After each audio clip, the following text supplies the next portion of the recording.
Congratulations. What was the key to bouncing back from such a tough loss yesterday? Just good players. I mean, you don't do any coaching with that. It's good players who are committed to each other, and they've done this all year, and nothing needed to be said. They just that's all that you can do about that.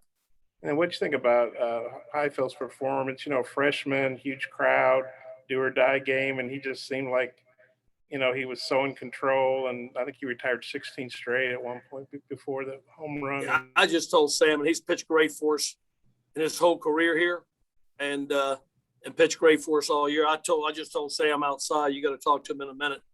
I thought it was the best game he's ever pitched if you consider all the circumstances, the meaning of the game, the crowd, but mostly the heat. And it was just really hard for him to throw a breaking ball early and get a grip on that thing. And so he had to throw a lot of fastballs today. But I thought it was the best game. Sam likes to pitch quick. He's a pitcher, gets the ball and throws it. But today he had to take his time and become a different pitcher. And that's just the quality of a competitor and a bulldog, which Sam is. Thanks, Coach. Rob. Yeah, Elliott, I lost track of how many bunts you called, but it seemed like every time you did, NC State got it down and moved the runners over. You had the contact play. I think it might have been Tresh that scored. Just your execution this afternoon against the Razorbacks. Could you just speak to that, please?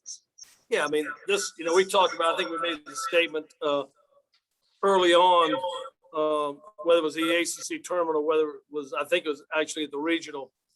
Sometimes you beat teams during the regular season because you might just be better and you still don't execute well. But when you get to the last, 16 teams in the country, that execution takes on a different parameter and importance. And you got to do the little things, whether it be base running or getting bunts down or going on a dirt ball. You got to do the little things, and you got to do them well, and you got to do them aggressively, but with a little smartness. And I thought we did a great job getting the bunts down today and yesterday as well. Do you feel like your team, in terms of the bullpen, in terms of setup for the game 3, is this about the best you could possibly hope for? Yeah, this is kind of how this has been our the way we've done it the last 3 months. Nothing's changed. This is the way we've done it, and we're in the same situation we've been in for the last 3 months.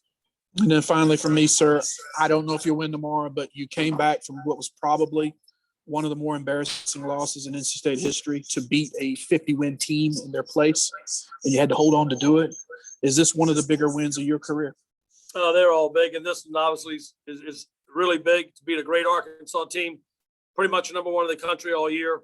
The winning the SEC, this crowd, this environment. But I disagree with one thing. I don't think it was an embarrassing loss yesterday. Well, obviously the score was lopsided. In that regard, that's what I'm saying. When you're playing with like 240 teams who are sitting at home, I don't think there's anything embarrassing about that. Well, the pitchers got you there, so the relief pitching that helped you set up, would you say? Oh, absolutely. Thank you.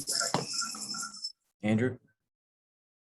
Yeah, Elliott, you said that you told Sam that you thought this was the best game that he's ever pitched. Looking at Avent and what he did after things went a little bit sideways for you guys in the 7th there, to still get you out of it with the lead, and then the way he just completely shut them down in the 8th and 9th innings, is that one of the better outings that you've seen from him in his career as well?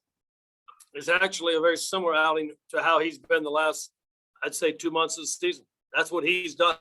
And it was unfortunate there in the 7th. A couple things happened. The ground ball was just hit very, very well. I think Jose was going to make the play because he's a great player, but it not only hit the rosin, but it hit the bag and kind of popped away. And Jose was going to have a chance to that play. And then he kind of pulled a throw to Murrow. So with all that in there, it just shows the toughness and the competitiveness of Evan Justice as well as really good stuff. But he's done that the last couple months of the season. Alec?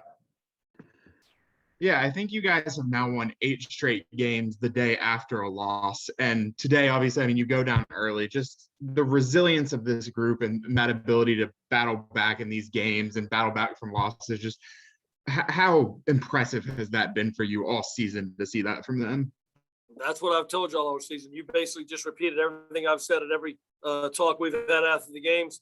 This is the most impressive group I think I've ever had, and reminds me so much of the first team that I was fortunate enough to coach with Coach Tanner's players. And we've had great teams in between. But when you use the word resilience, when you use the word toughness, I instantly think of this team. Clara? Yeah, Coach, I guess kind of going off of that, having a game with a loss of 19 runs kind of gets a lot of teams down. Your team almost seemed to do the opposite, use that as fuel to come back and win today.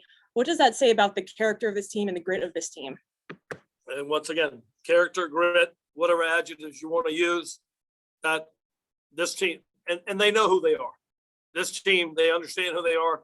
Yesterday, nobody wants to get beat by that margin, but they knew how the game went, and they knew how we got to this point. And breakfast this morning was as good as it's ever been. This team is very consistent, and the pulse of this team stays the same no matter what. Jonas? Coach, you kind of just answered the question I was going to ask. What was the vibe of the team the last 24 hours? You said the pulse of the team at breakfast was probably as good as it's been. You kind of talked about it before you guys went down there, how loose this group has been. Was that what you expected them to be loose and approach today like they did? I just expect them to be professionals. That's what they've been all year. They're loose, but they're never tight, but they're not too loose. They know they got a game to play. They're focused, but this is what I'd call a professional group. They approach the game the right way. They respect the game the right way, each other, and it's just been a fun team to watch play. Tom? Coach, on Heifel's tempo, did you guys talk to him about maybe slowing things down in this heat today? No, that's what I told Sam.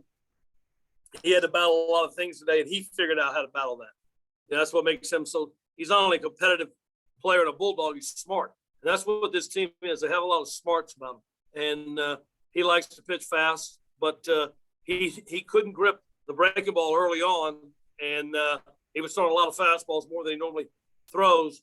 But part of that is the moisture and running down, his forearm and his hand. He probably had to go to Rosenbach probably 40 times today just to get some dryness to be able to throw the ball. And so he was forced to slow things down, and he understood that. But no, we didn't talk to him about that. All right, wrap us up. Yeah, Coach, real quick. Justice finished with 48 pitches for you tonight. Is he a guy that would be capable of coming back and throwing again tomorrow if you need him? That'd be a better question for Evan Justice, but I wouldn't count him out. All right, that'll wrap us up. Thanks, Coach. All right, we'll get Sam Heifel in here next.